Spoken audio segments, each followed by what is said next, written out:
The Thing That Woke Me Up, Part 11, the year 1983. I didn't sleep that night, how could I?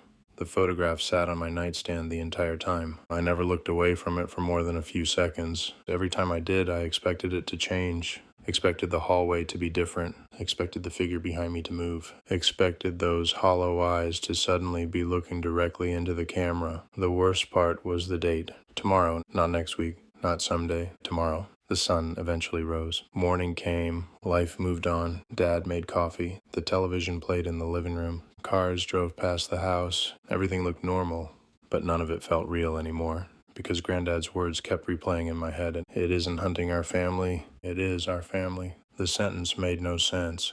Yet somehow it terrified me more than anything else I'd seen. More than the doors. More than the stranger. More than the giant thing wearing my face. I needed answers. Real answers, not dreams, not warnings, not cryptic messages, and answers.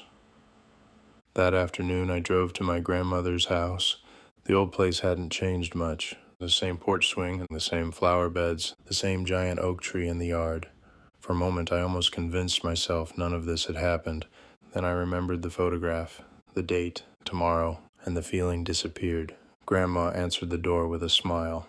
That smile vanished immediately when she saw me. Dylan, I didn't waste time. Grandma, did Granddad ever talk about dreams? The color drained from her face, not confusion. Recognition, immediate recognition. My stomach tightened. She knew. She absolutely knew, and the silence stretched between us. Finally, she stepped aside. Come inside. That was the moment everything changed. Because she didn't ask what kind of dreams. She didn't laugh. She didn't tell me nightmares weren't real. She already knew exactly what I meant. The house felt colder than I remembered, older, quieter.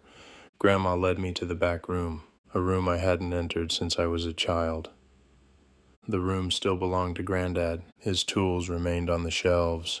His old hunting gear hung from hooks. Photographs lined the walls. The scent of old wood and dust filled the air. Grandma knelt beside an ancient cedar chest. The lock had rusted decades ago. Slowly she opened it. Inside were journals, dozens of them, maybe hundreds. Every notebook worn with age, every page filled with handwriting. Granddad's handwriting. My pulse quickened. What are these? Grandma looked away. Things your grandfather hoped nobody would ever need. A chill ran down my spine. I picked up the oldest journal. The cover read, the exact year from the hallway, the exact door Granddad had looked at. My hands shook as I opened it. The first page contained only one sentence.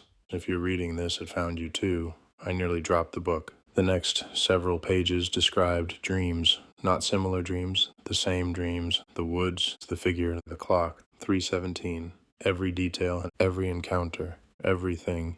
Granddad had seen it all, 40 years earlier. I turned pages faster. The entries became increasingly frantic. Descriptions of hollow eyes, descriptions of waking up with scratches, descriptions of losing entire days. Then I found a page folded in half, a page Granddad clearly didn't want anyone reading. I unfolded it. The handwriting immediately changed, messier, shaking, terrified. January 17th, 1983. Tonight it touched me. My entire body froze. The figure, the thing that touched me in Part 8. Granddad stared at it decades before I was born. And it touched him too. I kept reading. The words became harder to decipher. The ink smeared. Parts looked stained. Tears, or something else. It wasn't trying to hurt me. The sentence made my stomach drop. Another line followed. It's trying to stop it. The room suddenly felt much smaller. I remembered the stranger. You've spent your entire life running from the wrong thing. The pieces started connecting. Slowly, horribly. I continued reading. Behind the doors is where they keep us. The handwriting worsened. The figure guards the doors. The figure is the lock. Then one final sentence. One final line written so hard the pen tore through the page. And one day the lock will break. Silence filled the room. I looked up at Grandma. She was crying. Not loudly, not dramatically. Just silent tears. Like she'd carried this weight for decades. When did he write this? Her answer nearly stopped my heart. The day before he disappeared. I stared at her. What? She looked confused. Dylan, my pulse pounded. What do you mean disappeared? Grandma's face slowly changed. Confusion becoming concern. concern becoming fear. Dylan. Her voice shook. Your grandfather never died. The room spun. Everything stopped. Every sound, every thought, every breath. What? She stared at me. He vanished. My heart hammered against my ribs and... No. Your father told you he died. No. He was trying to protect you. I couldn't breathe. Granddad's funeral, the casket, and the burial, and I remembered all of it, didn't I? Didn't I? The memory suddenly felt wrong. Blurry, artificial, like a dream. Grandma gripped my arm.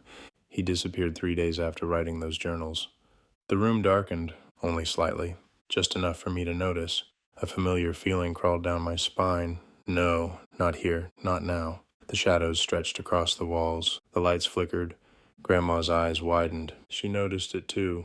A low vibration filled the room. The same vibration I'd heard before the dreams. The same vibration I'd heard before reality broke. The journals began shaking inside the chest, one by one. Every notebook rattled, pages flipping wildly. The room temperature plummeted. Then every journal suddenly opened to the same page at once. Hundreds of pages turning simultaneously. Grandma screamed. I looked down. Every journal displayed the exact same sentence, written in different years, different handwriting, and different ink. The same message repeated over and over. It is awake. The lights exploded. Darkness swallowed the room. And from somewhere inside the house, I heard Granddad's voice. Not a dream, not a memory, a real voice. Desperate, terrified, and much closer than it should have been. Dylan! The walls shook violently. Don't let it see you. Something massive slammed into the outside of the house. The entire building lurched sideways, glass shattered, wood splintered. Grandma grabbed my arm, screaming. The journals flew through the air, pages scattered everywhere. Then another impact struck, even harder. The back wall cracked. A giant shadow appeared through the fracture, far larger than any human, far larger than the figure, watching, waiting, the same shadow from beyond the doors, the same impossible silhouette, and slowly, very slowly, a gigantic hand began reaching through the broken wall toward me.